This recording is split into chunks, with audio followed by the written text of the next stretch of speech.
The rain had a way of making everything sound softer, more fragile. It tapped gently against the windows of Naomi Bennett's small apartment, a steady rhythm that did little to calm the storm brewing inside. Outside, the world was gray and damp.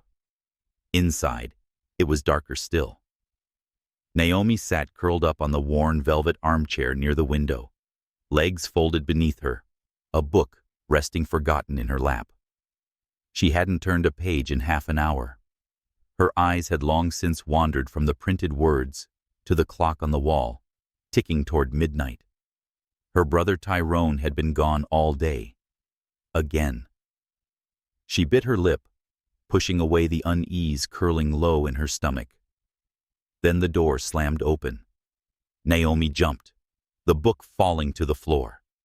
Tyrone stumbled into the apartment, soaked through and breathless, his coat hanging off one shoulder, his eyes wild and unfocused. "Tyrone?" Her voice was small. He looked haunted. "Where have you been? What happened?"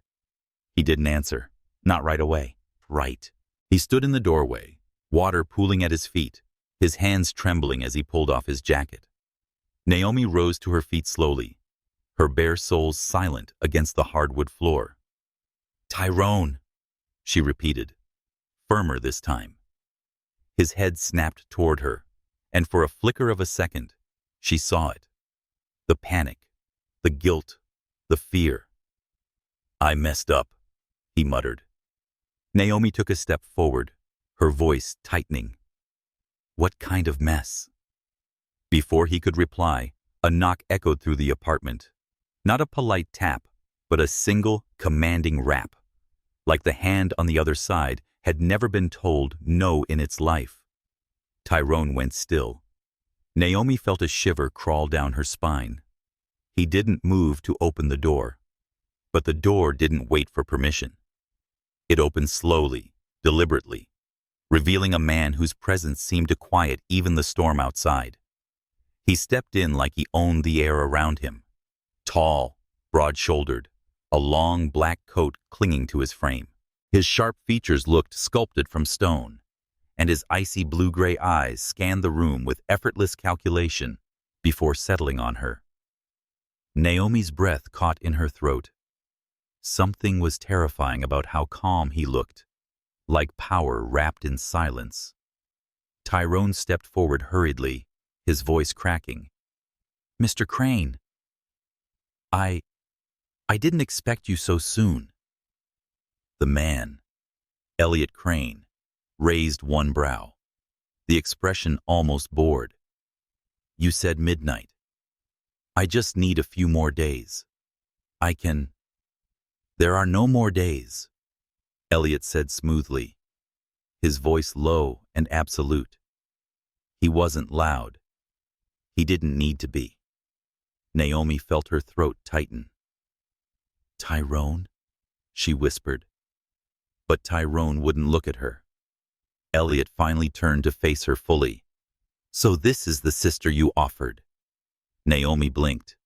"What?" Her eyes darted to Tyrone. What is he talking about? But her brother's silence was deafening. Elliot's expression didn't change. $2 million.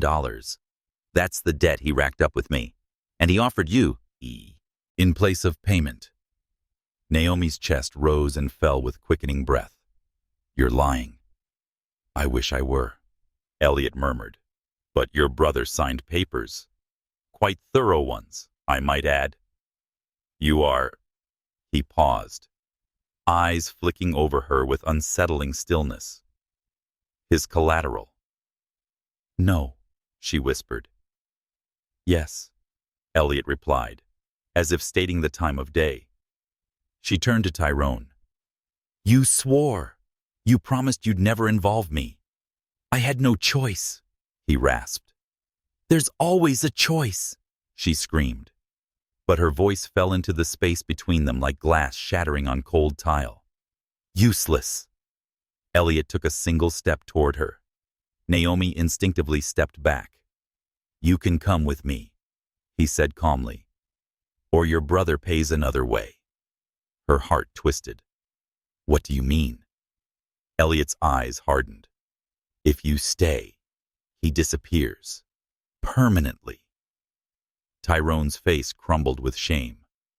Naomi's tears spilled over. You sold me, she breathed. And with that, Elliot reached out, not violently but firmly, grasping her wrist. Naomi struggled. She kicked, screamed, pleaded, but none of it mattered. He led her out the door like she didn't have a name, like she wasn't a person, like her life didn't belong to her anymore. Naomi pounded her fists against the tinted glass as the limo door closed behind her. She could barely distinguish Tyrone's silhouette through the rain and tears, standing motionless on the sidewalk. She kept waiting for him to move, but he never did. And in that moment, Naomi knew the world as she knew it was over. But hers was beginning. If this story touched something inside you, if Naomi's quiet strength or the cold storm of Elliot Crane pulled you in, don't forget to like, leave a comment, or follow the channel for the next part of their intense and unforgettable journey. Your support helps keep these stories alive. Let's walk through the fire together. See you in part 2. The limousine sliced through the rain-soaked streets like a phantom, its engine too quiet for the weight it carried. Naomi sat curled into the farthest corner of the leather seat, her arms wrapped tightly around herself. Every breath came shallow. Every heartbeat was a slow betrayal of the world she'd once believed in. Across from her, Elliot Crane sat silently, legs crossed with calculated ease. One arm rested along the back of the seat, the other holding a glass of something amber and expensive. He didn't look at her, didn't speak, as if her panic, tears, and very existence were background noise. He had already learned to tune out. The inside of the car was pristine. Soft leather, subtle fragrance, dim gold lighting. Everything screamed wealth, control, detachment. Naomi wanted to scream. Instead, she stared at the condensation collecting on the window, her breath leaving soft clouds against the glass. Somewhere in the distance, a thunderclap cracked the sky wide open. Her fingers trembled in her lap. How long do you plan to keep me like this? She asked, her voice thin and ragged. Elliot didn't move. For a moment, she thought he wouldn't answer. But then he spoke, his tone measured, cool. Like what? Like something you own. He finally turned his head. His gray-blue eyes were sharp, unreadable. Naomi, I don't plan to keep you. I already do. She flinched. You can hate it, he continued, swirling the liquid in his glass. You can scream and cry and curse me for the rest of your life. But the deal was made. And I don't break deals. Naomi's jaw tightened. You talk about deals like they're sacred. But you made one with a desperate man and stole his sister to pay for it. I didn't steal anything, he replied evenly. He gave you willingly. Don't twist this, she snapped. You know what he was, what he is. You took advantage of that. Elliot took a sip of his drink and said nothing more. The silence that followed was unbearable. Naomi turned her face back to the window, her vision blurred not just by tears, but by the surreal veil hanging over everything. Just hours ago, she had been reading a worn novel by the window. Now she was being driven, owned, by a man who never had to raise his voice to destroy someone's life. The limo slowed. Outside, massive iron gates loomed ahead, wrapped in ivy and crowned with stone lions that looked like they'd been carved in another century. They parted without a sound, granting the car entry to another world. The driveway stretched on and on, lined with manicured hedges and softly glowing lanterns, and the estate stood at the end of it, like something summoned from a fever dream. Naomi had never seen a place so prominent, so coldly beautiful. white stone walls, columns that reached into the sky, and windows lit from within like eyes, watching her approach. It wasn't just a house. It was a fortress, a cage carved from marble and gold. The car stopped. Elliot stepped out first, handing his empty glass to someone in a black suit who appeared wordlessly. Then he turned and opened her door, not like a gentleman, but like a command. Naomi didn't move. His voice was quiet but absolute. "Get out." She stared at him. "Naomi," he warned. With trembling legs, she slid out of the car. The rain had stopped, but the air was still thick and damp, heavy with the scent of wet stone and roses. She stumbled slightly on the cobblestone, but Elliot's hand caught her elbow. Steady, impersonal. She yanked away from his touch. He didn't respond. They climbed the steps to the grand double doors. Another man in uniform opened them before they even reached the top. Naomi stepped into the foyer and lost her breath. The floors were polished marble, so pristine that she could see her reflection. A sweeping staircase split the room like a forked tongue, adorned with golden banisters and cascading chandeliers. On either side, massive oil paintings stared down from paneled walls. It didn't feel like a home. It felt like a museum. She turned slowly, hoping to find something, anything, human in the cold splendor. But there was nothing. "This way," Elliot said. She didn't move. "I said, I heard you," she said tightly, following him. He led her through a corridor so long and quiet, she could hear every one of her footsteps echo. Then up another staircase.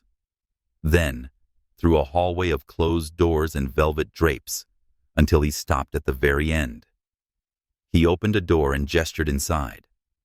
Her room. It was bigger than her entire apartment.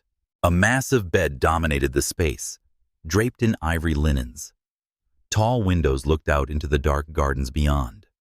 A fireplace flickered faintly. Everything was soft, luxurious, and completely foreign. Naomi didn't step inside. Elliot turned to her, his expression unreadable.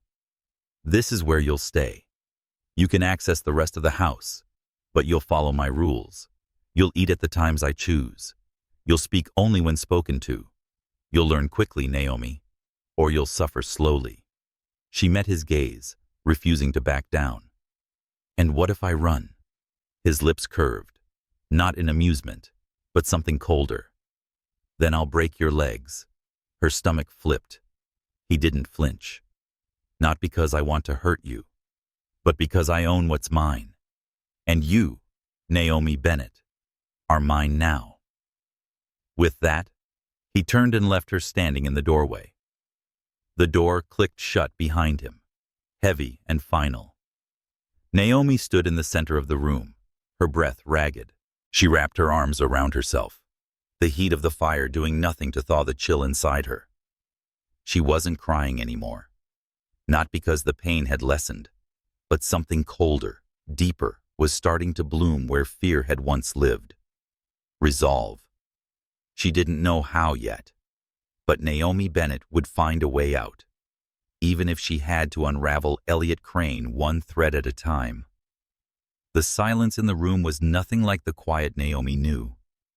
Back home, silence was filled with small, familiar things: the hum of the fridge, the distant sound of the neighbor's radio, the creak of the floorboards whenever Tyrone tiptoed in too late. But the silence was absolute in this cavernous, elegant prison.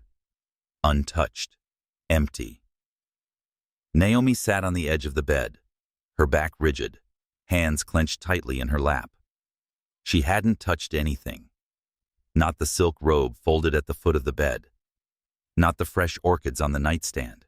Not the steaming cup of tea that had appeared on a silver tray while she was in the bathroom, as if conjured by a ghost. She couldn't bring herself to accept any of it. The room was too beautiful, too cold. Nothing here belonged to her. The fire flickered in the hearth across from her, casting soft golden light over the ivory drapes and tall bookshelves. Shadows danced along the crown molding like whispered threats. Naomi drew her knees to her chest and wrapped her arms around them. Her braided hair tumbled over her shoulder, but she didn't push it back. She stared into the flames, her thoughts slipping in and out of sense. What time was it? How long had she been here? Had Tyrone left their apartment yet? Did he sleep soundly after selling her future? A soft knock broke through the stillness. Naomi straightened, her pulse quickening. She didn't answer. The door opened anyway. Elliot Crane stepped inside, moving with quiet certainty, as if he had never been unsure of anything. He had changed into a dark knit sweater and black slacks, casual in a way that felt more dangerous than his tailored suits. His sleeves were pushed to the forearms, revealing lean muscle and expensive simplicity. He held something in his hand. She didn't speak. Neither did he. He walked to the table by the window and placed the small object down. A sleek, black keycard. "This opens your room and the rest of the house," he said. "You'll need it tomorrow." Naomi's eyes narrowed. Tomorrow for what? Elliot turned toward her, his face lit faintly by the fire. Orientation. She raised an eyebrow, biting back a bitter laugh. "Is that what you call it? Orientation? As if this is a job." His expression didn't shift. "It's a life. It's a sentence," she whispered. Elliot stepped closer, slow, deliberate. "You think you understand the nature of captivity, Naomi," he said softly. "But there are prisons far worse than those with locked doors."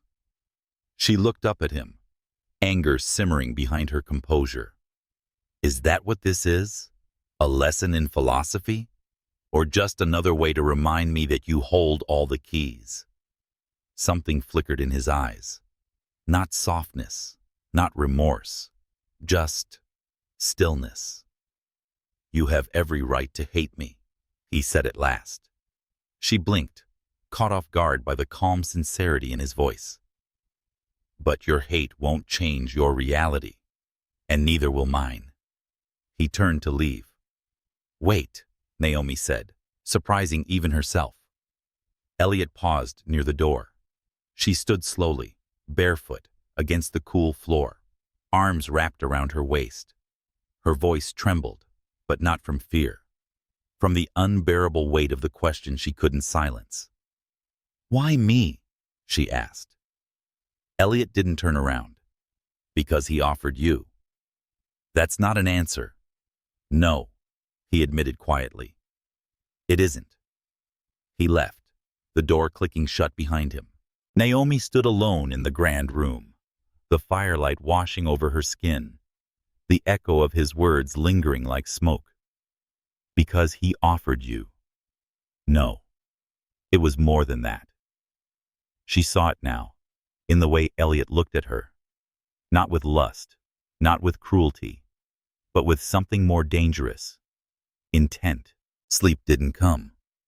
It hovered just beyond reach, like a shadow that refused to settle. Naomi lay curled on the massive bed, the silk sheets cool against her skin. Her mind circled the same questions over and over until exhaustion wrapped its fingers around her neck. But even in sleep, she didn't find peace. She dreamt of being underwater, drifting in a dark sea where voices echoed but never formed words. Somewhere above, she could see light filtering through the waves, unreachable. Every time she tried to swim toward it, her hands pulled her down. Cold hands. Familiar hands. She woke with a gasp. The fire had died down to embers. The sky outside had lightened to the first hue of dawn, a pale gray slowly bleeding into silver. Naomi sat up, her breath uneven, heart thudding beneath her ribs. She reached instinctively for her phone, then froze. It wasn't here. Of course not. She stood and crossed the room barefoot. the silence pressing down on her like a second skin. The house was still asleep, or maybe it never truly woke. She stepped out into the hallway, her fingers closing around the keycard Elliot had left behind. She had no plan, only questions. The hall was lined with tall, arched windows, their glass fogged by the chill of morning. Naomi strolled, running her fingers along the polished wooden panels. Every door she passed looked the same, beautiful, ominous, closed. Then she heard it. A piano. Faint, low, almost reluctant. Naomi followed the sound down a second hallway, and then a third, her breath shallow. The music grew clearer, the notes deeper. And then she saw the door, slightly ajar, light spilling out onto the marble floor. She pushed it open gently. Elliot sat at the grand piano, back to her, shoulders slightly hunched. The melody was slow, haunting, something classical, but tinged with pain. She stood there silently, unwilling to interrupt. He didn't turn around. "Can't sleep either?" he asked. His voice was quiet, not surprised. "No. A beat. Did you play that for me?" she asked before she could stop herself. The music stopped. He turned just slightly, just enough to let her see his profile. The shadows softened his face, making it strangely human. "No," he said. "I played it for myself." Naomi stepped into the room. "Why?" Elliot didn't answer right away. He stared at the keys. "Because some silences are louder than others." She sat on the bench beside him without thinking, careful to keep space between them. For a moment, neither of them said anything. Then Naomi reached out and pressed a single key. The note rang out clearly, vibrating through the room. She didn't know why she did it. She just needed to feel something that made sense. Elliot looked at her, his expression unreadable. "You surprise me," he said quietly. "Why? You haven't cried since last night." Naomi met his gaze. "Tears are a luxury." His jaw tightened, as if her words hit closer than she'd meant. She stood, brushing imaginary dust from her nightgown. "I'm not afraid of you," she said softly. "Not in the way you think." Elliot didn't speak. Naomi turned to leave. "Naomi," he said behind her. She paused at the door. "There are people in this house who follow my orders. But you'll learn to understand them before you understand me." She looked over her shoulder, her voice low. "Then maybe you should be the one to learn something." And with that, she disappeared into the corridor, her footsteps vanishing into the dawn. The sun rose over the estate like it didn't care what it shined on. Its golden rays spilled through the tall windows of Naomi's room, warming the ivory sheets, glinting off the crystal knobs of her wardrobe, painting halos on the marble floor. The beauty of it all was almost offensive, like the house was trying to convince her she was lucky to be imprisoned here. She stood barefoot by the window, her arms folded tightly across her chest. Outside, the manicured garden stretched in perfect symmetry, hedges trimmed into geometry, fountains quietly singing, not a petal out of place. It reminded her of Elliot himself, cold perfection. Every corner of him is designed with intention. Every movement is measured. Every word sharpened to silence. Naomi didn't know how much time had passed since their encounter in the music room. Only when she'd returned to her suite was the fireplace rekindled, and a delicate breakfast was arranged on the small round table. Fruit, warm bread, and tea with honey, all untouched by human hands. No knock, no announcement, just presence without presence. She didn't touch it. Instead, she sat in the corner armchair, knees pulled up beneath her, staring at the flicker of the flames as if they might whisper answers. She hadn't cried. Not once. And that unsettled her more than the silence itself. She should be breaking, fracturing. But instead, she was watching, measuring, waiting. There was a knock at the door. One soft rap, followed by the quiet turning of the knob. She didn't move. A woman entered, dressed in all black, her silver hair pulled into a chignon so tight it looked painful. She carried a folded stack of clothing and didn't speak until she set it down at the edge of the bed. "Good morning, Ms. Bennett," she said, her voice clipped but not unkind. "You're expected in the dining room at 9. Naomi raised an eyebrow. Expected? The woman, Evelyn, as her discreet name tag revealed, nodded once. "Mr. Crane prefers punctuality." "Does he?" Naomi said coolly. "And what happens if I prefer not to come?" Evelyn didn't flinch. "Then he'll come to you. And he doesn't enjoy doing that." There was no threat in her voice, just a fact. Naomi's mouth curved slightly. Duly noted. She waited until Evelyn left, then stared down at the clothes on the bed. A soft cream blouse, high-waisted slacks, and elegant nude flats. Every item is carefully chosen, measured, like she was being styled to fit a frame she hadn't agreed to stand in. Still, she dressed. The mirror didn't lie. She looked composed, polished, controlled. But inside, she was a loaded weapon. The dining room was a cathedral of indulgence. High ceilings, gold detailing, velvet curtains that kissed the floor. A long table stretched across the room, flanked by 10 chairs. Only one place was set. Naomi stepped in with slow, even steps, her back straight, her gaze unwavering. Elliot was already seated at the head of the table. He wore a tailored gray shirt with the sleeves rolled neatly to his forearms, a silver watch glinting at his wrist. He didn't look up immediately. Instead, he poured coffee from a porcelain carafe into a cup waiting for her. "Good morning," he said without looking up. Naomi took the seat directly across from him, not because it was closest, but because it gave her a clear view of his face. "I assume this is part of the orientation," she said. Now he looked up. His eyes swept over her once, a slow, deliberate motion that felt far too intimate for its brevity. "You clean up well," he said. She arched a brow. "You mean I dress well when forced to wear what you choose?" His lips curved into a faint smile. "You're sharp this morning. I don't need sleep to stay sharp." He gestured to the cup before her. "Drink." Naomi stared at it. "What is it?" "Coffee? Light cream. 2 sugars." Her eyes narrowed.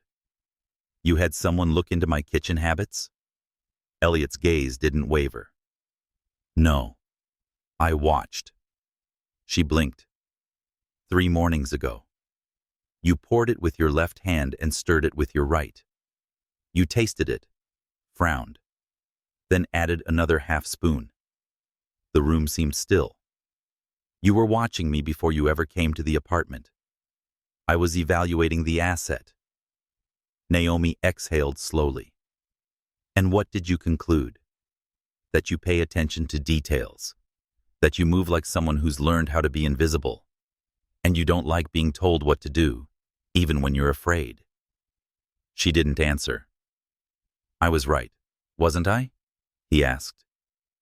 Naomi picked up the cup and took a slow sip. "You were close," she said, setting it back down. "But not quite." He tilted his head slightly. "Then correct me." "I don't like being afraid," she said. "But I'm not afraid of you. Not really." A silence settled over the table like dust. Then Elliot leaned back in his chair, fingers steepled. "You're learning quickly," he murmured. "That's good. This arrangement will be easier if we understand each other." Naomi folded her hands in her lap. You mean if I obey? No, he said, and something flickered in his expression. If you stop pretending you don't already understand who I am. She held his gaze, and for a moment, brief, breathless, neither of them blinked. A butler entered, setting down plates of perfectly arranged food. Naomi didn't look away from Elliot. You want me to eat? Dress. Smile. Perform, she said quietly. But none of it changes what I am to you. And what is that? She lifted her chin. Collateral. His expression didn't change, but something sharp shifted behind his eyes. No, Naomi, he said slowly. Not anymore. Her breath caught, not because she believed him, but because a part of her wanted to. And that was the most dangerous thing of all. Later that afternoon, Naomi walked the gardens alone. The sky was pale, the breeze soft. Flowers bloomed in pristine rows, like someone had hand-painted the landscape. Naomi wandered the gravel paths in silence, trailing her fingers along the petals, watching how the sunlight caught the edge of the stone fountain. She paused beneath a towering oak tree and tilted her head toward the sky. It was so beautiful that it made her ache. So much beauty, and none of it hers. She didn't hear Elliot approach, but she felt him. A shift in the air, a presence behind her. She didn't turn, just whispered, Did you follow me? No, he said quietly. I always knew where you were. Naomi closed her eyes. You're not a prisoner here, Naomi, he said after a pause. She opened her eyes slowly. A gilded cage is still a cage. He stepped beside her, hands in his pockets. I never promised freedom, but you did promise ownership. I promised protection, he said. You just don't believe the difference. She looked at him then, looked, and what she saw was not cruelty. It was loneliness, ice, carved over fire. A man who held power in his hands but didn't know how to hold people. She didn't forgive him. But for the first time, she understood the shape of his silence, and that terrified her far more than his control ever could. The rain returned that evening, not heavy, not violent, but soft. A silver mist that swept through the trees and settled quietly along the balcony ledges. Naomi stood by the window of her room, fingers curled loosely around the frame, watching the drops trace delicate lines down the glass. The sky was a deep charcoal, barely holding onto light, and in its silence, she felt the weight of everything that had not been said. The mansion was still. No distant footsteps, no piano, just the muffled hush of weather and the restless pacing of her thoughts. She didn't know why she couldn't sleep. Maybe it was how Elliot had stood beside her earlier in the garden, not close enough to touch, but close enough for his voice to leave a mark. Maybe it was the calm, assured way he said he knew where she was, as if her body didn't belong to her anymore, as if being seen was the same as being claimed. Or maybe it was how her heart had slowed, not from fear, but from something far more dangerous. Recognition. She turned from the window and pulled the shawl tighter around her shoulders. The room was warm, but her skin betrayed her. A chill had settled there hours ago. There was a knock, not loud, not rushed. She said nothing. The door opened. Elliot stepped inside. He wasn't wearing his usual armor, no tailored suit, cufflinks, or polished shoes. He wore a soft black sweater and dark slacks, his sleeves pushed to the elbows, and his hair slightly tousled as if he hadn't slept. His eyes swept the room, then landed on her. He didn't speak. Naomi didn't move. Do you always walk in uninvited? I knocked, and when I didn't answer, I took that as permission. She arched a brow. That logic sounds familiar. Elliot stepped closer. The floor didn't creak under his weight. Even his presence respected the silence. "I couldn't sleep," he said. She turned slightly, not enough to face him, just enough to acknowledge the words. "Neither could I." A pause stretched between them. Then she whispered, "Why are you here?" He didn't answer right away, just watched her. Then, slowly, he walked to the fireplace and lit it, one swift strike of the match bringing warmth back into the room. The fire caught instantly, bathing the space in flickering amber. Naomi's eyes followed him, noting the ease of his movements, the way he didn't look like a man accustomed to serving anyone, but did it now, for her. "I wanted to ask you something," he said, finally turning toward her. Her voice was quiet. "Then ask." Elliot's gaze lingered on her face, as if he were trying to read something deeper than expression. "Have you ever belonged to anyone, Naomi?" The question landed like thunder in a quiet field. She inhaled sharply, not because it frightened her, but because it didn't. "No," she said. "Never. Not in the way you mean." He took a step closer. "What way do I mean?" She held his gaze. The possessive kind. The dangerous kind. A muscle in his jaw ticked. "Is that how you see me?" She didn't answer. Not with words. Instead, she stepped forward slightly and let her silence fill the space between them. Elliot's hand lifted slowly, not reaching for her, just hovering as if he were asking permission without saying it. Naomi didn't step back. His fingertips brushed a strand of hair from her face. It was such a small thing, but it felt like everything in the room paused for it. She closed her eyes, and for a moment, all she could feel was warmth. The fire, the air, his skin. Everything was a gradient of heat and tension. "You're shaking," he murmured. "I'm not afraid," she replied, her voice barely above a whisper. His thumb brushed her cheek. "I know." When she opened her eyes, Elliot was watching her with a kind of quiet hunger. Not lust, not greed, but something more profound. A wanting that had no name. She said softly, "You said I wasn't just collateral anymore. I meant it. Then what am I?" He took a breath, like the answer cost him something. "You're the only person I don't command in this house." Her heart tripped over itself. He stepped closer, and this time she didn't stop him. His hand cupped her jaw, fingers sliding into the braid across her shoulder. His other hand found her waist, not pulling, just resting there, like gravity had made a choice. Naomi's lips parted, but no sound came out. She wasn't afraid. She wasn't unsure. She was on the edge of something, and it terrified her only because it felt like falling into something that could break her open.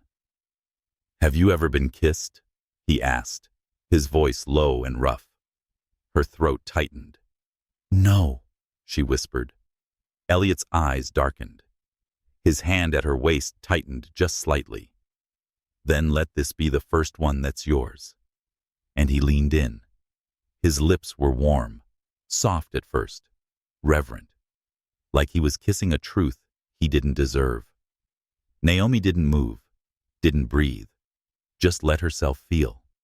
The moment stretched, and something fragile inside her cracked. She kissed him back, not out of surrender, but out of choice. The fire popped behind them, sending sparks dancing across the marble. Naomi's hand lifted to his chest, fingers splayed over the steady beat of his heart. His kiss deepened, slow and aching, his hand sliding into her hair, holding her gently, like she might vanish if he wasn't careful. When he pulled back, he rested his forehead against hers. Her breath trembled. "I didn't expect you," she whispered. "I didn't expect you either." She stepped back first, just an inch, just enough to remember herself. "Good night, Elliot." He nodded once. "Good night, Naomi." And then he left her standing by the fire, barefoot and breathless, while the rain whispered secrets against the glass. She didn't sleep. But she didn't feel like a prisoner for the first time since her world had collapsed. She felt chosen, and not owned, and not claimed. Just seen. And that, she feared, was more dangerous than anything else he could ever offer her. Morning arrived without asking for permission. It poured into Naomi's room with delicate insistence, filtering through gauzy curtains and painting pale gold across the marble floor.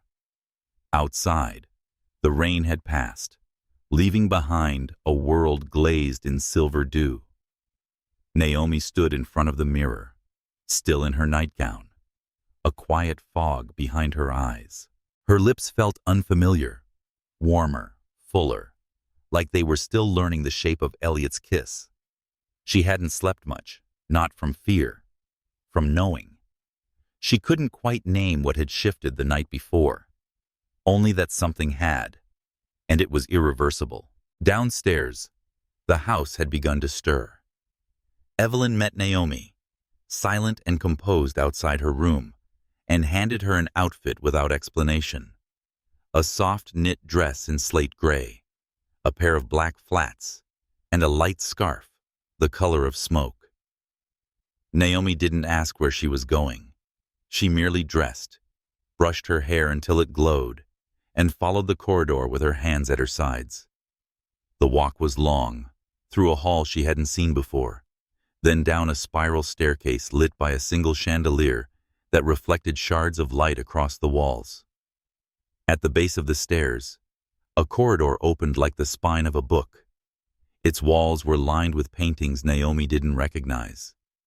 Most featured the exact figure, Elliot's mother perhaps, regal and remote, with sharp eyes that didn't blink even in oil. Evelyn opened a heavy wooden door at the end. Inside was a room Naomi hadn't imagined existed. No marble, no gold, just wood, rich and dark, and hundreds of books stacked neatly on every shelf. A fireplace crackled softly in the corner, and beneath it, a velvet armchair sat empty, as if it had been waiting. And Elliot was across from it, at a long desk carved from cherry wood. He didn't look up. Naomi stepped in slowly. The door shut behind her. The click echoed. Elliot's voice cut through the quiet. "You're late." She blinked. "No one told me the time." "You should have asked." He looked up, setting his pen down, leaning back in his chair. His gaze swept over her. Nothing indecent, just thoughtful, measuring. She hated how it made her pulse flutter. "Sit," he said, gesturing to the armchair. Naomi sat, legs crossed at the ankle, hands folded in her lap. She didn't speak. Elliot rose from his chair and walked toward the fireplace. The glow illuminated his features, clean lines, subtle stubble along his jaw, eyes that always held something back. He poured 2 cups of coffee from a silver carafe and brought one to her. She didn't take it immediately. "You don't trust me," he said. Naomi met his eyes. "Should I?" He didn't answer. Instead, he turned and sat on the small settee opposite her. Silence passed, and he said, "Tell me about the first time you felt invisible." Naomi's spine stiffened. "What?" Elliot tilted his head slightly. "You carry yourself like someone who learned to disappear long before I brought you here." She didn't reply. He continued, voice even. "You watch before you move. You shrink when you're uncertain, and you speak only when you've measured every word. That kind of quiet isn't born from shyness. It's survival." Naomi's lips parted, but no sound came out. "I don't need your life story," he added. "Just the moment." She looked away, eyes landing on the fire. And somehow, the words came. "I was 9, she said softly. "Tyrone and I were in foster care for the 3rd time. The woman running the house had 6 other kids and a voice like broken glass. I lost my sketchbook one afternoon. She claimed I'd stolen her son's markers. I hadn't. But she made me kneel in the hallway for hours while the others walked past like I wasn't there. Elliot said nothing. Naomi's gaze dropped to her hands. That was the first time I realized being quiet wasn't about fear. It was about safety. No one could punish me for it if I didn't take up space. The room fell into stillness. Elliot's voice, when it came, was softer than she expected. And yet here you are, telling me. She lifted her eyes. Because I wanted you to know I was never weak. His jaw tightened. I never thought you were. Another pause. Naomi leaned back into the velvet. You ask questions like you care, Elliot. But everything about you is strategy. He didn't flinch. I'm not one of your acquisitions, she said quietly.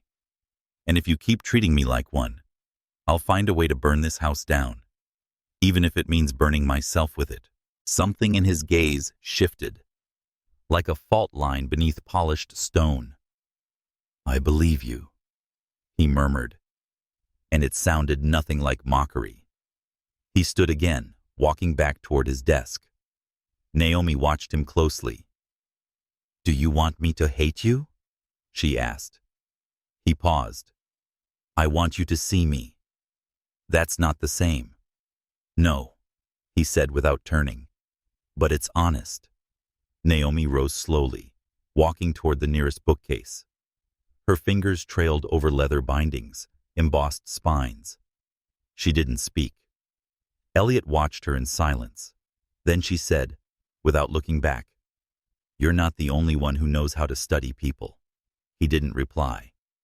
Naomi turned, her expression calm but not cold. You've built a life around control, precision. And yet, every time you look at me, I see something that doesn't fit. His voice was quiet. What do you see? A fracture. Elliot's jaw flexed. Naomi stepped toward him. You can command the world to kneel, Elliot. But what do you do when something refuses? Their eyes locked. Neither of them moved. Then, without warning, Elliot brushed a loose curl from her forehead. His touch was careful, like she was something rare. His fingers grazed her temple and lingered there, just for a breath. Naomi didn't pull away. He stepped back first. I'll have Evelyn prepare the greenhouse for lunch, he said. Naomi raised a brow. Do I get to say no? You always could, he said. You just haven't yet. And then he was gone. His footsteps retreating into the hallway, leaving behind the faint scent of cedar and clean linen. Naomi stood alone in the study, the fire whispering at her back, and she realized something unsettling had bloomed beneath her skin. Not fear, not hope, but curiosity, and that was far more dangerous than anything she had felt before. The greenhouse looked like something out of a dream. Sunlight filtered through panes of glass, so old they shimmered green at the edges, casting soft reflections onto the white iron furniture below. Vines crept across the ceiling beams, woven with small white flowers whose names Naomi didn't know. The air was warm, but not stifling, fragrant with jasmine and something sweeter beneath it, like honey left in the sun too long. Evelyn had set a table near the center, beneath a broad fig tree whose shadow danced across the linen tablecloth. There were no grand centerpieces, no fine silverware, just 2 plates, a carafe of chilled water with slices of lemon curling inside, and a bowl of fresh strawberries so ripe they looked like rubies. Naomi stood by the doorway, arms folded loosely, taking it all in. It was beautiful. And yet she couldn't help but feel like she was entering a test. Elliot was already seated. He wore a white dress shirt, sleeves rolled back, and an expression she couldn't quite read. Not stern, not soft, measured. He rose when she approached, pulling out her chair like a man trained to do it but long out of practice. Naomi raised a brow. That's new. He glanced at her. I thought I'd try manners today. She sat. Careful. If you keep this up, I might forget you're supposed to be a tyrant. He didn't smile, but his eyes glinted. You already don't believe half the things you tell yourself about me. Naomi looked away, fixing her gaze on the strawberries. Then remind me why I should. Elliot leaned back slightly, studying her. Because I've given you every reason to. She met his gaze again and didn't look away this time. You've also given me a reason to stay. That's the more dangerous part. His hand stilled on the table. For a long moment, they sat in silence, listening to the slow rustle of leaves above them, the quiet chirp of birds nesting along the beams. Then Naomi picked up a strawberry, biting into it. The sweetness exploded on her tongue, but she didn't show it. She wiped her mouth with the linen napkin and said, "What are we doing here, Elliot?" He poured water into her glass. "Eating." "No." She shook her head. "This house, this arrangement, how you watch me like you're waiting for something I haven't agreed to give. What are you hoping I'll become?" Elliot's fingers tapped the rim of his glass once. Then he said, "Not something. Someone." She blinked. "Someone who stays," he added. Naomi frowned. "Because you've asked me to?" "No," he said. "Because you've seen the worst in me and still don't run." She let out a quiet breath. "You mistake stillness for surrender, and you mistake control for absence of feeling." Naomi's jaw tightened. "You locked me in this world without asking. You kissed me like it meant something, disappearing behind riddles and greenhouse lunches. Which part am I supposed to believe in?" Elliot looked at her, his voice low. "Believe in the part where I didn't plan to feel anything." That silenced her. A breeze slipped through the glass panels, lifting the ends of her scarf. Naomi stared at her plate, her appetite long gone. "You're not an easy man, Elliot. I'm not trying to be. But I'm not a puzzle to complete, or a shadow to tame." He leaned in, elbows on the table. "Then what are you?" Her voice was steady. "A mirror." Elliot paused. "Of what?" "Of the part of you that still wants to be good. That hit somewhere deeper than the rest." He looked away, just briefly, and when he looked back, his expression was unguarded in a way she'd never seen before. "You think there's still something good left in me?" he asked quietly. Naomi's reply was immediate. "I know there is. You don't trust it." A silence followed, not empty, but loaded, and like something unspoken had shifted the foundation between them. Elliot rose from the table and walked to the edge of the greenhouse, where a single pane of glass had been cracked by time. His hand lifted and rested against the frame. The sunlight turned his figure into something half real, half memory. "I've built everything in my life on terms," he said. "Contracts, control, measured outcomes. But I don't know what to do with a woman who speaks like she sees through all of it." Naomi stood slowly, the chair making no sound as it slid back. "I don't want your power, Elliot," she said. He turned slightly, eyes catching hers. "I want the truth, even if it's ugly, even if it hurts." He stared at her for a long time. Then he walked back to her and reached out, not to pull or possess, but to offer. His hand hovered near hers, waiting. Naomi looked down at it, and, for the first time, she placed her fingers into his palm without hesitation. He closed his hand around hers. Not tight, just enough. And in that fragile gesture, something unspoken passed between them.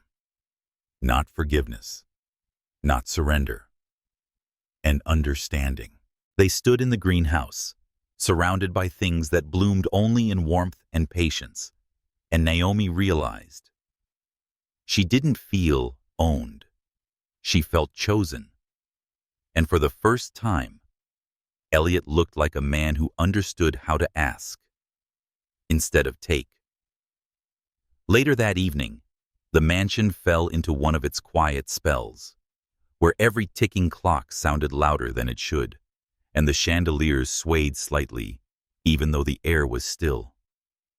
Naomi stood barefoot in the hallway outside the music room, arms crossed loosely over her chest. The doors were half open, and the haunting sound of piano chords, slow and deliberate, came from inside. Minor keys, pauses that lingered too long, music that didn't want to impress, only to feel.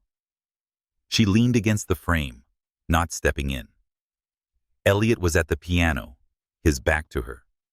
A soft gray shirt clung to his shoulders. Sleeves rolled carelessly up. His fingers moved with surprising gentleness, like the music was something he wasn't allowed to speak aloud, but couldn't keep buried either. He didn't notice her presence. Or maybe he did, and didn't acknowledge it. The melody shifted, broken slightly, hesitant, like it had turned to look over its shoulder. Naomi stepped in then, quietly. "I didn't know you played," she said. Elliot didn't flinch. His fingers rested on the keys, stilled. "I don't," he replied after a moment. "Not well. But still," she said, walking toward the piano. "You do it anyway." He glanced at her now, a flicker of something unreadable in his expression. "It's the one thing I never learned for an audience." She sat on the low bench near the window, just far enough not to crowd him. "So what do you play for?" Elliot looked at the keys again. "Memory." Naomi tilted her head. "Yours?" "No, hers." He began to play again. This time slower, a lullaby worn thin by years of repetition, the kind mothers hummed when sleep was elusive and storms rattled windows. Naomi listened in silence. After a while, she said, "Was she like you?" Elliot shook his head without looking away from the piano. "She was everything I'm not. Kind and impulsive, gentle, fiercely brave. The kind of woman who walked into rooms and made them warmer just by being there." Naomi's voice softened. "What happened to her?" "She died when I was 17. His words were simple, but they carried a grief that had long dried into stone. Naomi looked down at her hands. "I'm sorry." Elliot didn't respond. His hands hovered above the keys again, unsure of the following note. "She played this," he said finally. "Every night, when my father would drink. She used music like a shield. I never understood it until after she was gone." Naomi watched him closely. "And now?" Elliot met her gaze. "Now I use it to remember who I was when she looked at me." That stunned her into silence. Elliot didn't feel like the billionaire with sharp words and colder silences at that moment. He felt like a boy carrying too many ghosts in a house with too many rooms. She stood and walked to him, not too close, but enough that he could see she wasn't walking away. "I never really knew my mother," Naomi said quietly. "She left when I was 6. No letter, no explanation. Just one morning, her scent still on the pillows, and by nightfall, gone." Elliot's hands slowly dropped to his lap. He turned slightly, as if adjusting to a new kind of gravity between them. "I used to lie awake," she continued, "and make up stories about why she left. Maybe she had a secret mission. Maybe she was an angel. Maybe she loved me, but couldn't stay." Her eyes glistened, but she didn't blink them away. It was easier than believing I wasn't enough for her to fight for. Elliot rose from the bench. It wasn't a grand gesture, just a quiet choice. And when he reached her, he didn't speak. He placed a hand gently on the side of her neck, his thumb brushing just below her jaw. Not possessively, not even protectively, just there. Naomi didn't move away. "I don't want to be another chapter in a long list of people who vanish," Elliot said. She swallowed. Then don't.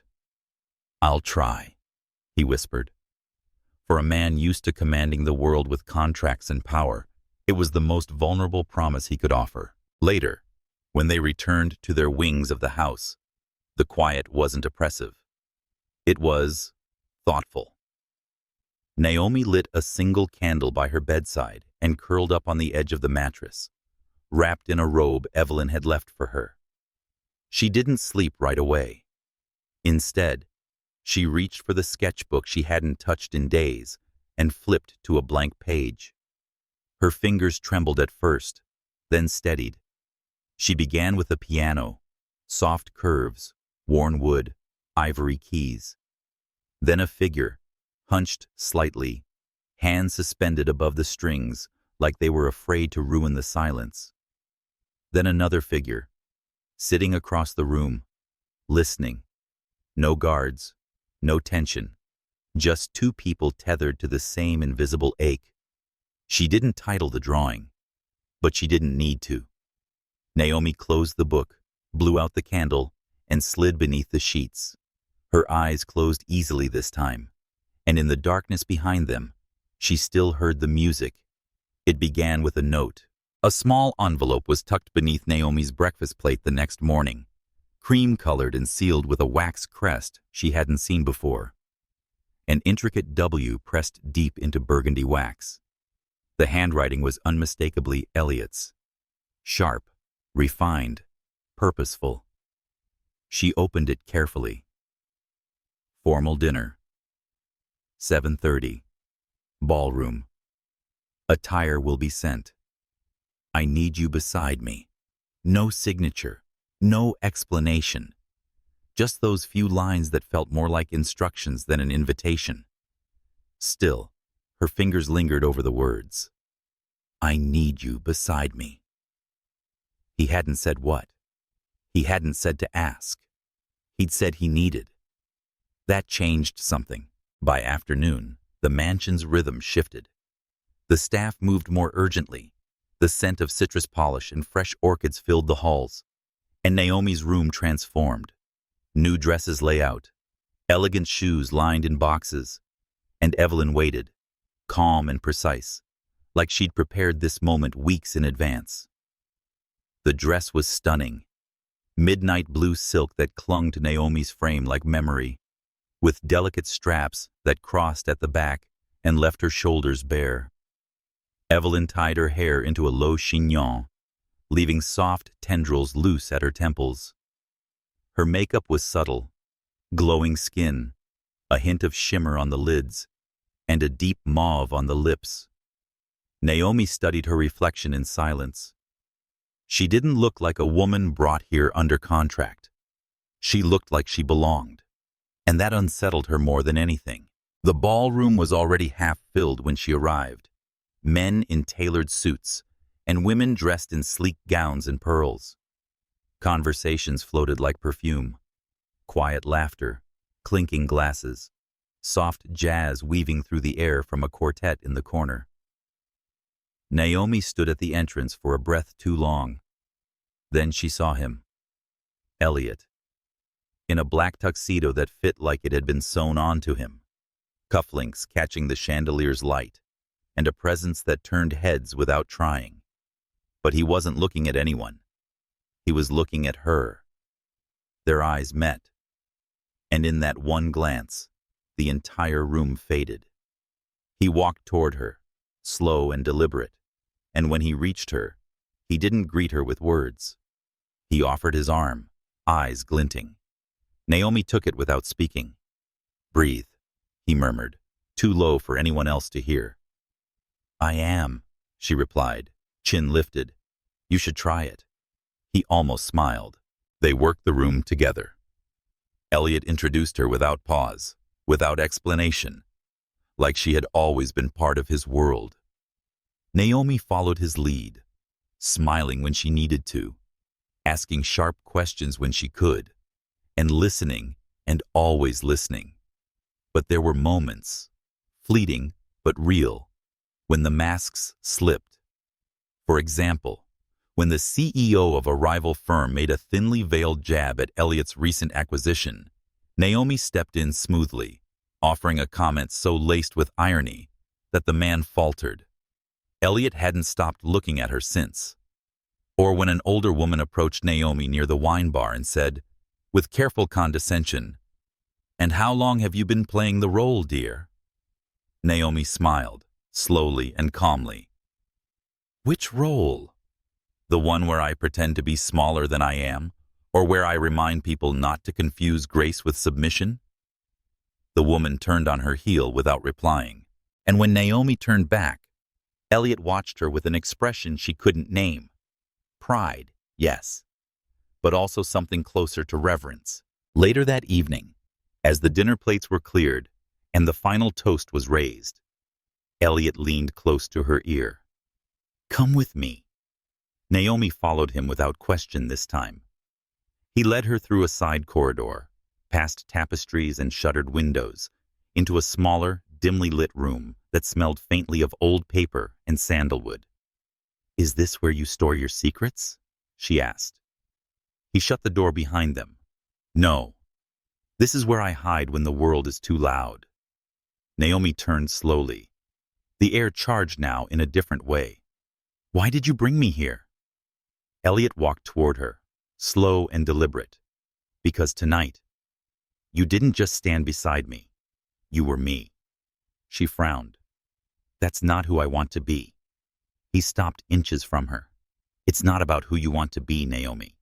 It's about the fact that when the room turned cold, you didn't flinch. You didn't step back." "I don't run from shadows," she said. His voice dropped. "Neither do I. But I never expected to find someone who walks through them with me." She looked up, heart tapping against her ribs. "I've made a habit of pushing people away before they can disappoint me," he admitted.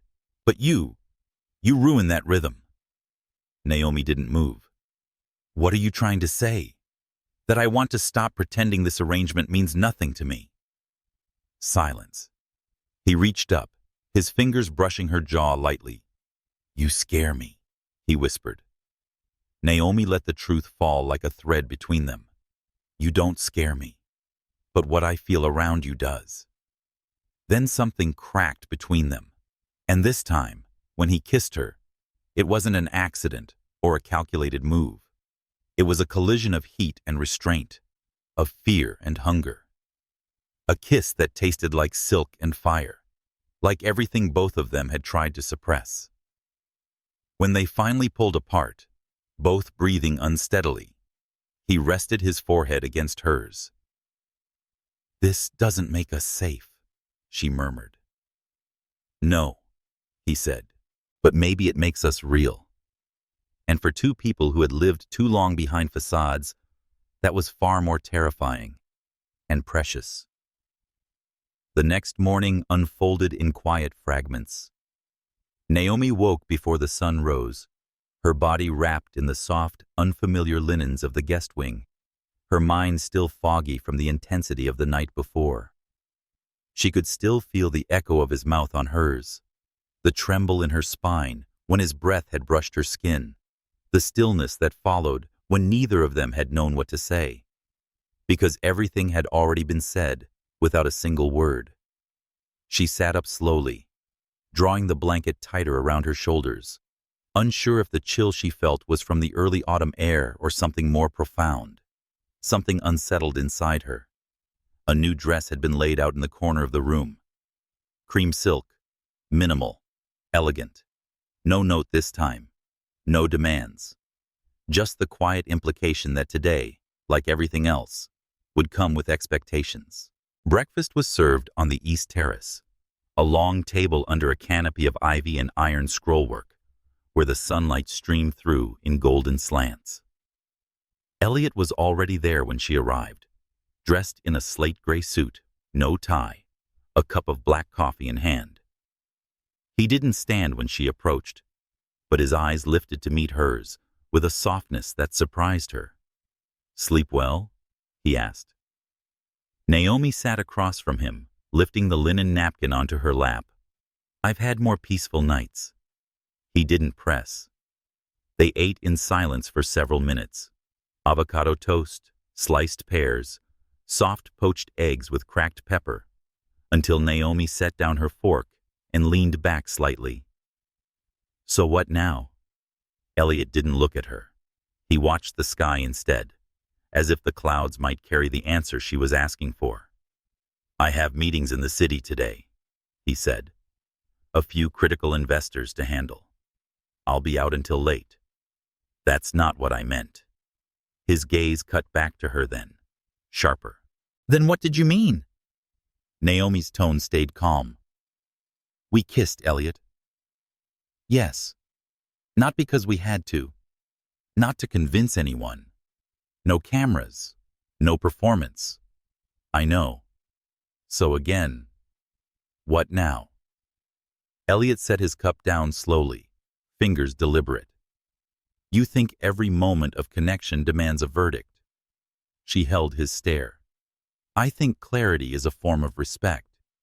His jaw tightened slightly, but not in anger. In thought. What happened between us wasn't strategy. It wasn't restrained. It was real. Then say it like it is. He hesitated. And then, you're not a guest here anymore, Naomi. You're not a decoration or an obligation. You're part of this now, whether I planned for that or not. The words struck deeper than she expected, not because they were romantic, not really, but because they were raw. They weren't wrapped in poetic promises. They were just truth, stripped down and imperfect. Naomi looked away, her chest tightening. I didn't come here to belong, she said quietly. Elliot didn't flinch. No, but maybe you were supposed to. Later that day, she found herself wandering the house again. The staff moved around her with practiced grace, nodding politely, never lingering too long. Every room felt different now, less foreign, but not yet familiar. Like the pages of a book she was reading out of order. She ended up in the library, rows upon rows of leather-bound volumes stretched into the shadows. The scent of old paper and polished wood made her chest ache with something she couldn't name. She ran her fingers along the spine of a book on the philosophy of power and paused when a familiar name caught her eye. Marcus Aurelius. She pulled the volume down and opened a page marked by a folded slip of music sheet paper. There, underlined in faint pencil, was a passage. The soul becomes dyed with the color of its thoughts. Naomi reread it. And again. The soul becomes dyed with the color of its thoughts. She sat in the leather armchair near the window, the book open on her lap, but her eyes unfocused. Was that what was happening here? Was she being dyed? Slowly, subtly, by the thoughts she allowed herself to feel in this place? By the quiet affection in Elliot's glances? By the memory of his fingers pressed lightly against her cheek, like she was something fragile and precious all at once? She didn't know. And worse, she was starting not to care. That night, the house felt larger without him. She had eaten alone in the solarium, under soft lights and the gentle hum of classical piano playing somewhere in the background. The meal had been perfect, but she barely tasted it. Afterward, she walked the length of the gallery hallway, where portraits of generations past stared down at her. Stern men and elegant women captured in oil and canvas, all carrying the same familiar bone structure that echoed in Elliot's profile. She stopped in front of one, the only painting where the subject wasn't looking directly at the viewer. A woman with auburn hair twisted in a low bun, wearing a pale blue gown and holding a closed book in her lap. There was sorrow in her posture, not drama, just quiet grief. Naomi didn't need the plaque to know who she was. Elliot's mother. She could see it in the tilt of the jaw, in the softness around the eyes. But more than that, she could feel it in the room, the kind of presence that lingered long after footsteps faded. No wonder he played that melody in the greenhouse. Naomi sat on the bench beneath the portrait and looked up at the woman. "I think I'm falling into something," she whispered. "Not love, not yet, but something that had teeth and breath and consequences." And for the first time in a long time, she didn't know if she should pull herself back or lean in further. She folded her hands in her lap and closed her eyes. Outside, the sky darkened. Wind pressed against the windows. And somewhere far away, in a glass-walled office overlooking Manhattan, Elliot stood by a floor-to-ceiling window, untouched whiskey in hand, watching the city move beneath him. At the same time, his mind remained miles away, replaying the last look she gave him, as if she'd seen past every version of him he had spent years perfecting. And for once, didn't flinch. The next morning arrived draped in fog. The estate grounds, usually so full of color and geometry, looked like a faded watercolor. The trees softened into silhouettes, the fountains quiet, as if even the sky was holding its breath. Naomi stood barefoot on the balcony outside her suite, wrapped in a wool robe, her fingers curled around a porcelain teacup that had long since gone cold. She wasn't watching the garden. She was watching the memory of the night before, letting it replay in her mind with a precision that unnerved her. The way Elliot had spoken, without flourish, charm, just truth.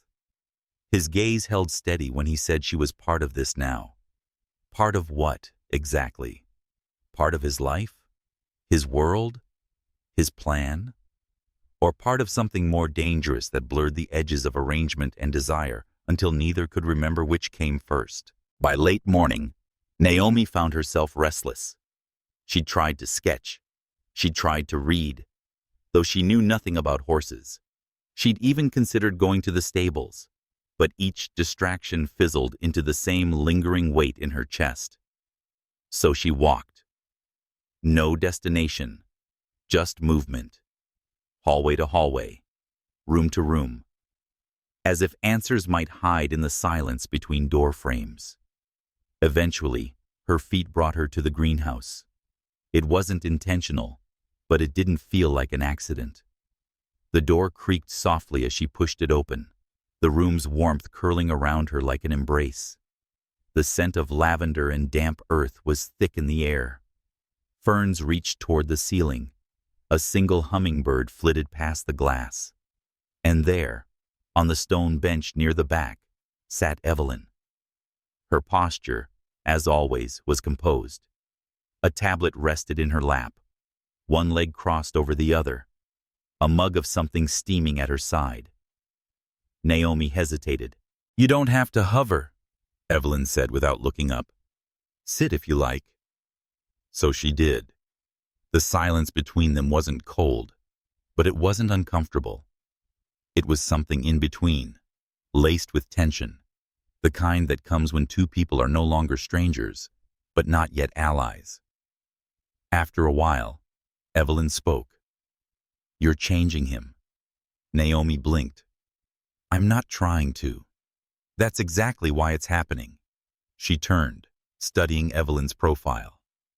"You've known him a long time, since before he knew how to say no to his father." Naomi raised an eyebrow. "He doesn't seem like someone who says yes easily either." "No, but there was a time when Elliot mistook obedience for survival, and later, when obedience turned into armor." Evelyn finally turned to her. "You confuse him, Naomi. That's dangerous. For me or him?" "Both." Naomi looked away, fingers toying with the seam of her sleeve. "He kissed me." "I know. Of course you do." Evelyn smiled faintly. "He's not a man who lets emotions leak. When they show, it's because something inside him cracked." There was a long pause. Then Naomi asked, "Why are you telling me this?" "Because if he's going to fall, I'd rather it be into something that can catch him." Naomi swallowed, eyes fixed on the floor tiles. "And you think I'm that something?" "I think," Evelyn said gently, You're the first person in years who sees him without reaching for a piece of him, and he knows that. It terrifies him." Naomi didn't answer, because deep down, she felt the same terror. That night, Elliot returned earlier than expected. Naomi was sitting on the staircase, half lit by the golden sconces on the wall, reading a worn copy of The Picture of Dorian Gray. She looked up when she heard the front door open, and he paused the moment he saw her. For a breath, they both stared. Then she closed the book. "Rough day?" she asked. He walked toward her, removing his jacket, folding it neatly over his arm. "Predictable, dull, political. You like control. Predictable should be comforting." "I like control," he agreed. "But I don't like small men pretending they can shape the world by shaking hands." She smirked. "You're such a romantic." He stopped 2 steps below her, now eye level. "Not with everyone." The air between them thickened. Naomi rose slowly. "You should eat." "I already have." "You should rest." "I can't." Silence. Then, "Come with me." To anyone else, it would have sounded like an invitation. But Naomi knew better. Elliot Whitmore didn't ask. He opened the door and waited. This time she walked through it. He led her to the West Wing, a room she hadn't been allowed in before. It was a music room, but unlike the public one she'd heard him play in, this was private, dimmer, older. Bookshelves lined one side. A fireplace stood cold on the other side. In the center, a single grand piano, black as obsidian, sat beneath a chandelier that wasn't lit. Elliot flicked on a single standing lamp in the corner. Soft amber light stretched across the keys. He sat down, said nothing, and began to play. The melody was unfamiliar, dissonant, beautiful in its brokenness, like someone had written it in a fever dream and never bothered to tidy it up. Naomi sat on the floor beside the piano, knees drawn up, listening, not asking questions and not interrupting. He played like it hurt to stop, and when he finally did, the room pulsed with silence. "I didn't think I'd ever bring anyone here," he said softly. "Why now?" He looked at her, and for the first time, she saw not power or poise, but exhaustion. "Because I'm tired of only showing people the rooms that are easy to explain. Because I want you to see the ones I've kept locked. Because I think you'll stay." He didn't say any of that. He didn't have to. Instead, he slowly and reverently brushed his knuckles along her jaw. Naomi leaned into his touch, not because she was weak, but because strength, absolute strength, knows when to yield. And in that quiet, unscripted moment, the walls between them didn't fall. They were forgotten, and that was even more dangerous. Morning didn't come with sunshine that day. It came with wind, sharp, hurried gusts rushing across the landscape like something was chasing them. The windows trembled faintly in their frames. Naomi awoke to the sound, her breath catching before her eyes opened. She hadn't meant to fall asleep in the music room. One moment, she sat beside Elliot, her hand resting lightly over his on the keys. The next, she was curled on the velvet chaise near the fire, a cashmere throw draped over her shoulders, undoubtedly placed there by him. The room still smelled like him, like cedar, leather, and something cool and mineral, like winter rain on stone. She sat up slowly, her mind still fogged with fragments. His music, the way his eyes had softened when he thought she wasn't looking. The question that had hovered between them all night, but never been asked. What were they becoming? She found him in the conservatory later that morning. He was standing by the window, one hand in his pocket, the other wrapped around a glass of something amber and untouched. His reflection in the glass looked more vulnerable than in real life, softer around the mouth, a little tired beneath the eyes. Naomi stood silently at the threshold for a few seconds, unsure whether to step forward or retreat. He decided for her. "I didn't want to wake you," he said, voice low, facing the window. "You didn't," she replied. "The wind did." He turned then, his expression unreadable. "Funny," he said.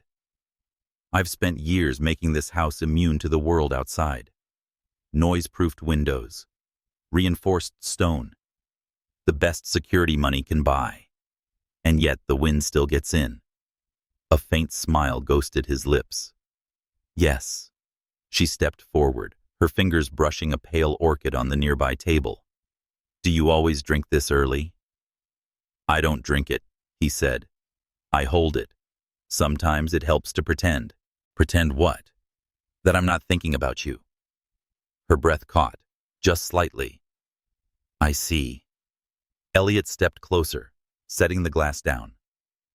"No," he said. "You don't. And that's the problem. Do you think this is some storm I can outrun? Or bury some moment under logic and timing? But I can't." Naomi met his gaze, steady and calm. "Then don't." He blinked. "Don't what?" "Don't outrun it. Don't bury it. Stop trying to fix what doesn't need fixing." He let out a breath that sounded like it had been held too long. Then, quietly, "This was supposed to be clean." She tilted her head. "A transaction. A solution. To an inheritance clause. A PR shield. A chess move." "But I'm not clean," Naomi said softly. His eyes locked on hers. "You're the only thing that's ever felt honest." And there it was. The thing they'd both been circling, tiptoeing around like it might detonate if they said it aloud. Naomi swallowed. "Then what happens next?" "I don't know," he said. "And I hate that." The rest of the day passed in fragments. A call from Elliot's legal team. An unexpected visit from a board member. An email thread leaked to the press, suggesting internal conflict within Whitmore Enterprises. The usual noise of a billion-dollar empire wobbling on its perfection. Naomi watched him shift back into his public self with surgical precision. Calm, articulate, decisive. But something had shifted behind his eyes. The walls were thinner now. His voice, though controlled, didn't carry the same armor. He was distracted. By her. By them. And perhaps by what it might cost him. That evening, as dusk painted the world in bruised hues, Naomi stood by the tall arched window in her room, watching the storm roll in. Thick clouds pressed low against the hills, and flashes of lightning flickered on the horizon, like someone was tearing the sky open, stitch by stitch. She heard the door before it opened. Elliot didn't speak. He stepped inside, closed it behind him, and leaned against it for a long beat. His tie was loose. His collar was slightly unbuttoned. He looked like a man who had fought a war with himself. And lost. "You're leaving," Naomi said quietly. He nodded once. "There's a crisis in Zurich.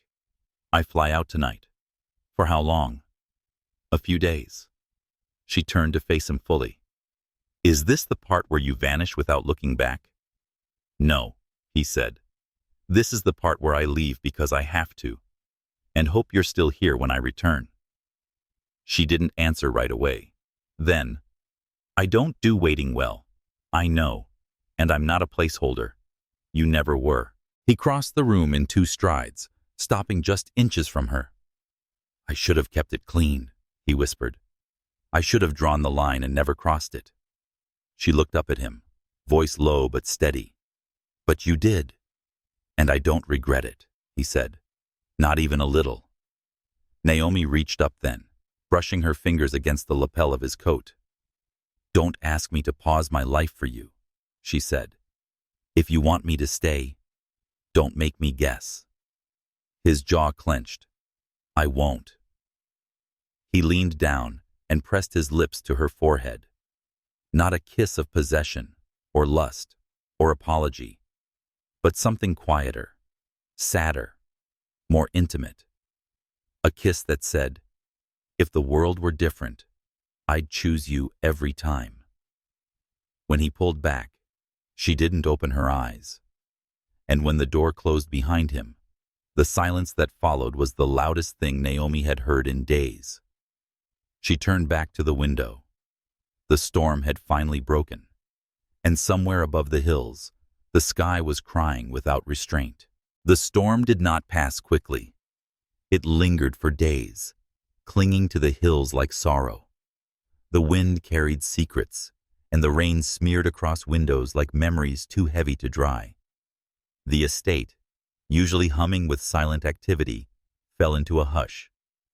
Even the staff walked more softly, as if mourning something unnamed. Naomi didn't leave, not because she had promised, not because she was waiting, but because her feet refused to move, because her chest felt hollow every time she imagined packing her things, because even in the vast quiet of the house, it felt less like she was alone and more like he hadn't left. She filled the time with movement, with breathing, with pretending. She walked the corridors like a ghost retracing her steps. She drank coffee that had gone cold. She read books and forgot their endings. She bathed in silence and dressed for no one. Some mornings, she would sit in the greenhouse, not reading or thinking, just existing. Evelyn didn't press her. She was there, as she always was, calm and observant, offering just enough without invading. One afternoon, Naomi found her folding linen napkins in the sunroom. It was mundane work for a woman who knew how to pull political strings tighter than ribbon. But Evelyn had always been a contradiction. Quiet power in soft hands. "I never thought I'd stay this long," Naomi said, not looking at her. Evelyn didn't stop folding. "But you have." Naomi turned toward the window, where the trees trembled against the wind. "Do you think he regrets it? Us?" Evelyn set a napkin down and smoothed the crease. "Elliot regrets many things. Silence. Time. His father. But not you." Naomi closed her eyes for a moment. "Then why does it feel like we're always on the edge of something? Never quite arriving. Never quite falling. Because love, real love, isn't a crash. It's a drift. It builds in the quiet between moments. And sometimes, that's scarier than anything loud." Naomi didn't reply, because Evelyn was right.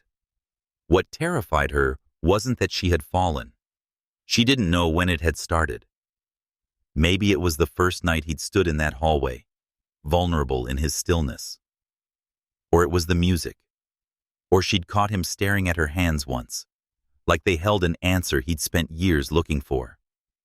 And now he was gone, and she didn't know if he would return the same.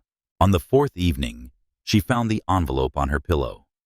No stamp, no seal, just her name, written in his precise, slanted handwriting.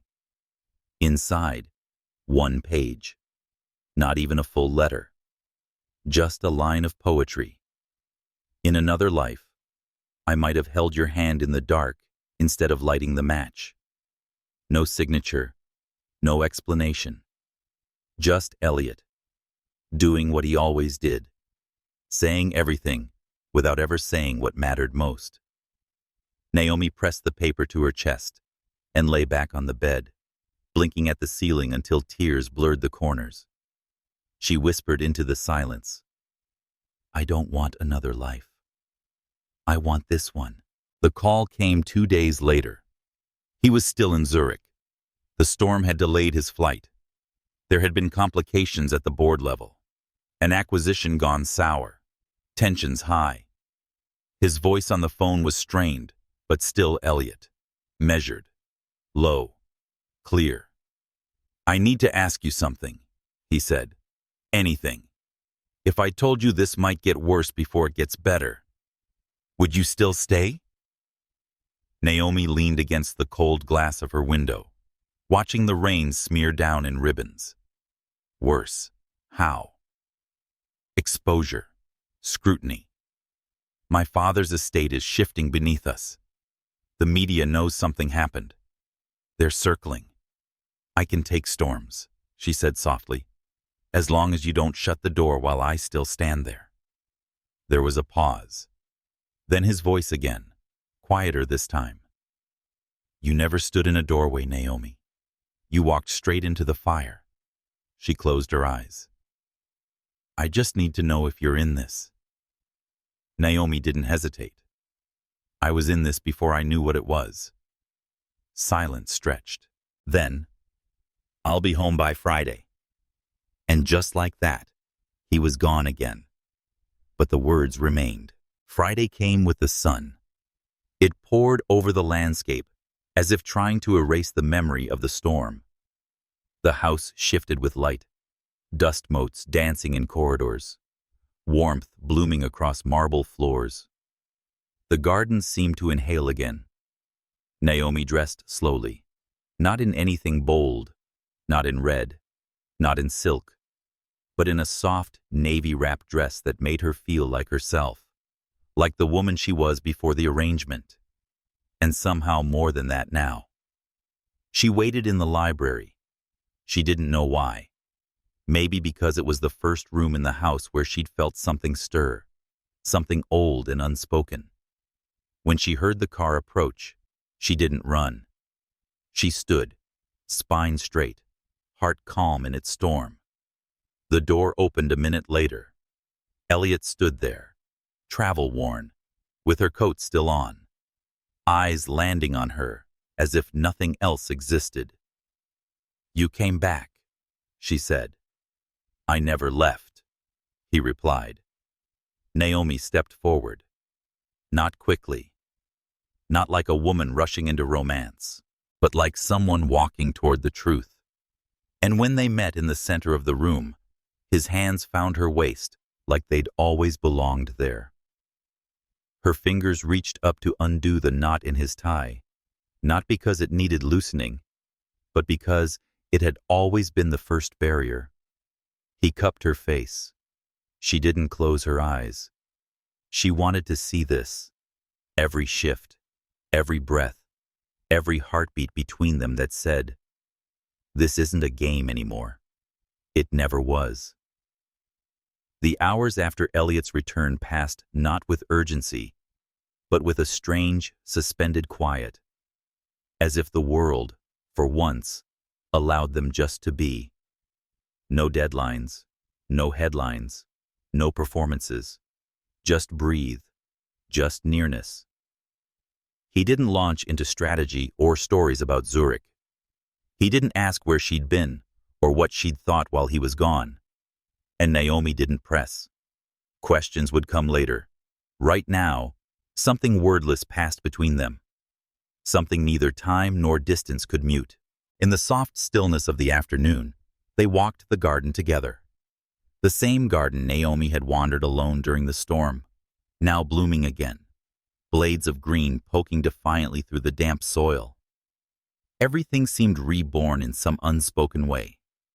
Elliot didn't take her hand, but his shoulder brushed hers more than once, and Naomi didn't step away.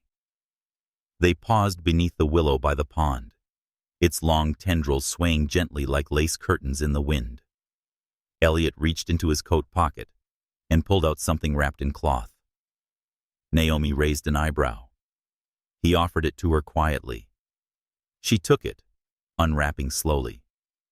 Inside was a thin gold bracelet, simple, elegant. But what caught her breath was the engraving. Inside the band, 3 words etched so faintly they could be missed in the wrong light. You stayed anyway. She didn't look up for a moment. When she finally did, her voice was a whisper. You had this made in Zurich? He nodded. On the second day. That fast? I knew by then that I would lose my mind if you weren't here when I returned. She swallowed, fingers curling around the metal. I wasn't going anywhere. His expression shifted, tenderness and disbelief, like he still hadn't earned it. He couldn't fully accept that love couldn't be bought or bargained with. And perhaps that was the first fundamental truth Elliot Whitmore had ever struggled to hold. Later that night, they dined alone. The dining room, usually a cold expanse of glass and stone, felt warmer under candlelight. Evelyn had set the table, but disappeared soon after, leaving them to move at their rhythm. Naomi watched him across the table, his face half lit by flame. The man who had once looked carved from granite now seemed softer, unfolding in small ways. He poured her wine, not as a gesture of control, but of care. He reached for her plate when her fork faltered, not to correct, but to share. And when he spoke, it wasn't measured or planned. He just spoke about music, about his mother's garden, about the first time he realized his father would never love him on his terms. Naomi listened without interruption, because some stories aren't meant to be solved, only held. When dessert came, she barely touched it. Instead, she reached across the table, sliding her hand over his. His fingers closed around hers, firm and warm. And suddenly the silence was complete again. Not empty, but saturated, with memory, with presence, with the ache of wanting something and knowing it's within reach. Later, in the hallway outside her room, they stopped. Neither moved, neither spoke. The air shimmered with decision. Finally, Naomi turned the knob, pushed the door open, walked inside. She didn't look back. She didn't have to. His footsteps followed. Inside, she didn't undress. She stood near the window, staring at the moonlight stretching long across the floor like a promise. When his hands found her shoulders, she didn't flinch. They were steady, respectful, no urgency, no expectation. His thumbs drew slow circles at the base of her neck. And for a while, they stood like that, his forehead resting against her hair, her hand reaching back to curl around his wrist. "I don't know how to do this," he murmured. "Not the way you deserve." Naomi turned then, met his eyes. "You don't have to be perfect," she said. "You just have to be here." He kissed her, not fiercely, not possessively, but slowly with reverence. It was as though every touch needed to ask permission and offer gratitude in the same breath. Clothes fell away not in haste, but in rhythm. Their bodies met like pages folding into one another, lines softening, warmth rising. He explored her like a man memorizing truth. She held him like a woman who had learned the weight of her heart and chose to give it anyway. There was no soundtrack but breath, no choreography but instinct.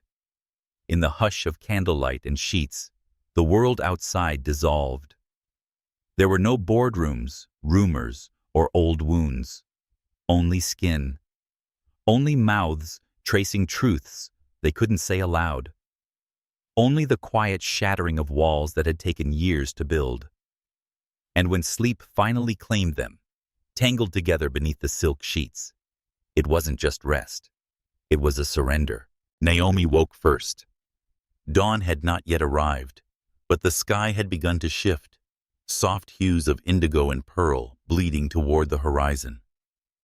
Elliot slept beside her, one arm draped across her waist, his breath steady against her shoulder. She studied his face, no longer shadowed by ambition or armor. Just a man who had spent his life building empires and burying longing.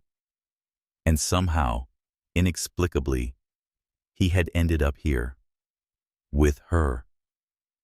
At that moment, Naomi wasn't thinking about the world. She wasn't thinking about what they would face in the morning. She was thinking about his heartbeat against her back, and how, for the first time, it sounded like music.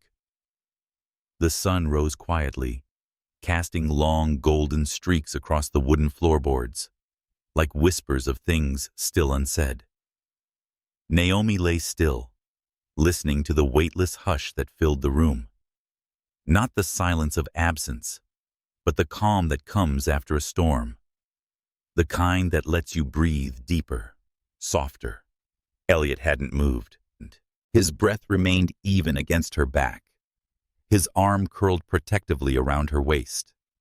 She could feel the warmth of his skin, the steadiness of his presence, as real and grounding as the earth itself. For a moment, she allowed herself to feel it. No past, no future. Just now. But now, of course, it was never enough. Not in their world. Not with the choices that awaited them outside that door. Downstairs, the estate was already beginning to wake. Evelyn's quiet footsteps drifted through the hall like clockwork. Coffee and butter filled the air, mingling with the crisp smell of dew through the open windows. Staff moved like shadows, present, invisible, efficient. Naomi wrapped a robe around herself and stepped out into the hallway. The cold tile beneath her feet was a jolt, but her mind remained adrift, still somewhere in the softness of the night before. A thick manila envelope sat neatly in the dining room at her place setting. Her name is typed in all caps. No frills, no markings. It didn't take much to guess who had sent it. She didn't open it immediately. She stared at it, fingers hovering over the flap like it might burn her. And in some ways, it already had. Elliot entered not long after, dressed but not polished, his shirt still unbuttoned at the collar, his watch forgotten. He looked less like the CEO of a multi-billion-dollar empire, and more like the man who had kissed her shoulder in the dark with trembling reverence. He saw the envelope, paused, then walked to the sideboard, pouring coffee into 2 cups. "I told them not to send it yet," he said, voice low. Naomi looked up at him. "But they did." He nodded. "They always do." She took a breath. "Is it what I think it is?" "Yes. And no." He set her cup down, then sat across from her. His eyes held that same calm tension she'd seen in Zurich, just before he'd chosen to walk away from a deal that could have made him untouchable. "This isn't a termination clause," he said. "It's a redefinition." Her brow furrowed. "I'm rewriting the agreement," he continued. "Not just the legalities of the marriage, but what does it mean? What we choose to make of it." "You can't rewrite feelings, Elliot." "No," he said softly. "But I can choose to stop treating them like liabilities." Naomi stared at him, heart thudding like it didn't know whether to brace or exhale. "I don't want to be your PR shield," she said, "or your emotional sanctuary, or the quiet thing you run to when the world gets loud." His gaze didn't waver. "Then don't be," he replied. "Be my equal." She blinked. He continued, voice calm but confident. "The estate, the company, the foundation. I've spent years building things that could be controlled, curated, managed. But you, Naomi, you're not something I ever wanted to manage. You're the first decision I've made that wasn't calculated." Her throat tightened. "And it scared the hell out of me," he added. She looked down at her hands. "So what are we then?" He reached across the table, sliding the envelope closer to her. "There's a clause in there. Last page. It states that you can dissolve this agreement any time, without consequences. No legal action. No ownership disputes." Her eyes lifted. "And what happens if I don't?" His expression softened. "Then we write something else." That night, she didn't sleep beside him. Not because she didn't want to, but because she needed space, to breathe, to think. She returned to the greenhouse, sat beneath the soft hum of grow lights, surrounded by petals still damp from the morning mist. The same bench she'd cried on, the same space where she had once felt like an outsider in someone else's world. Now it felt like hers, a place where her heart had cracked open quietly. Elliot found her hours later. He didn't say anything, just sat beside her, close, but not touching. They sat like that for a long time. Two people learning how to share the same silence without filling it with fear.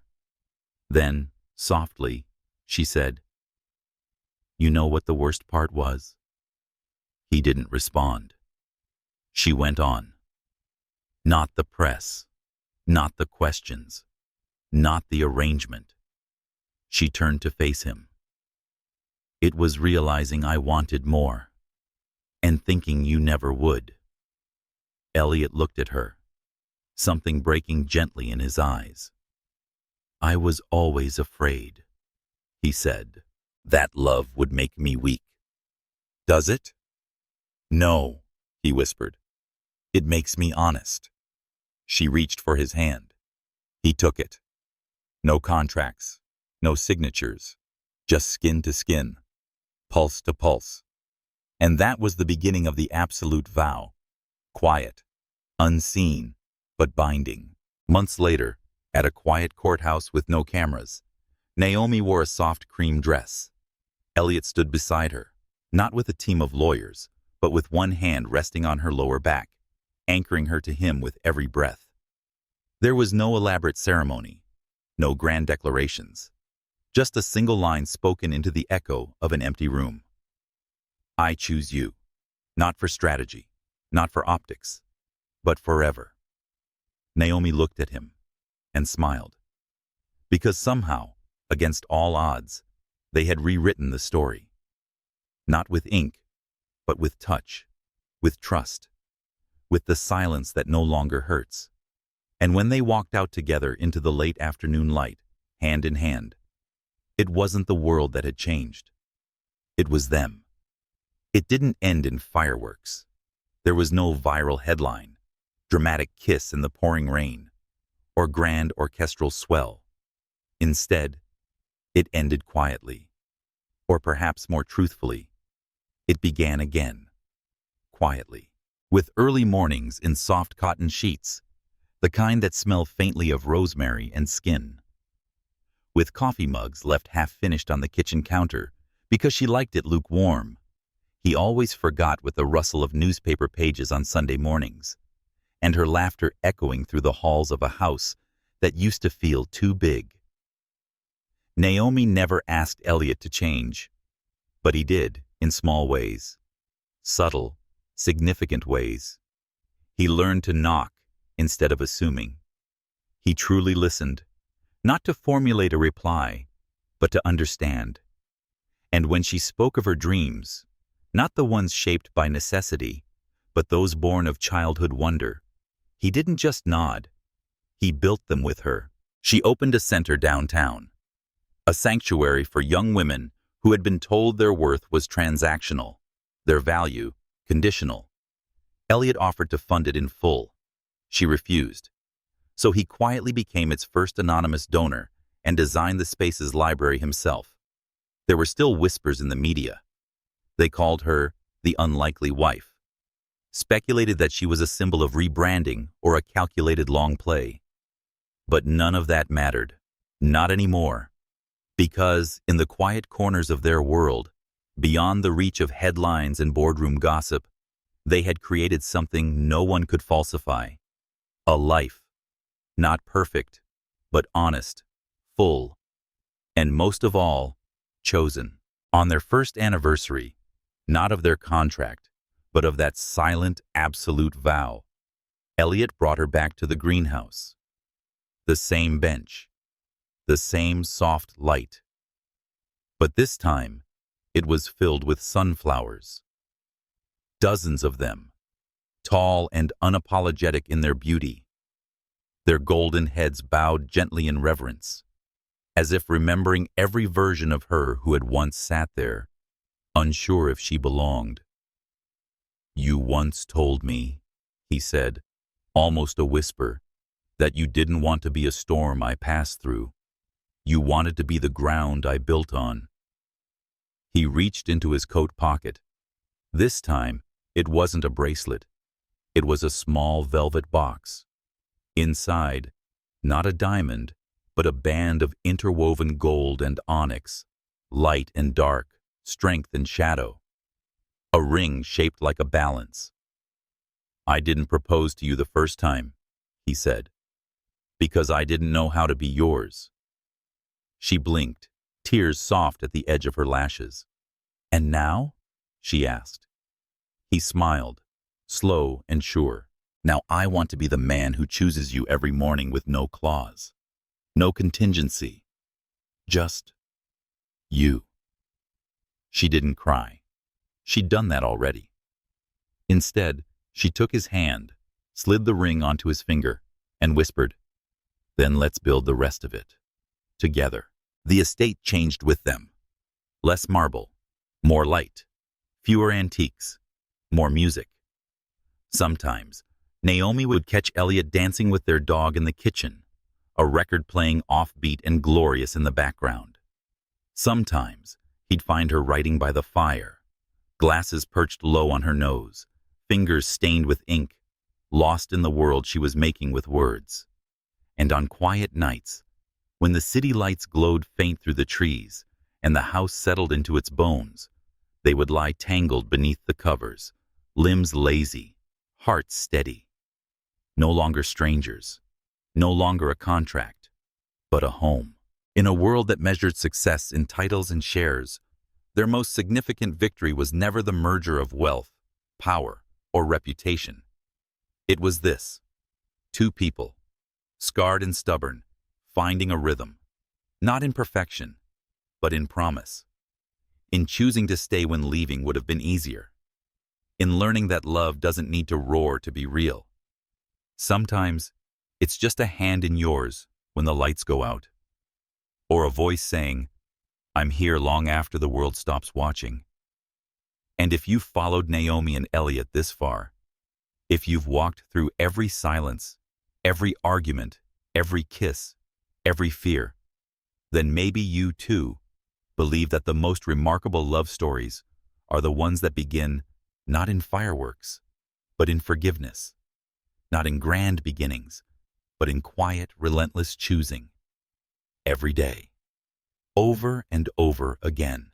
If this story touched your heart, if you saw yourself in even a sliver of Naomi or Elliot, don't forget to like, leave your thoughts in the comments, and follow the channel for more beautifully tangled love stories. Because somewhere out there, the following story is already beginning. In the quiet.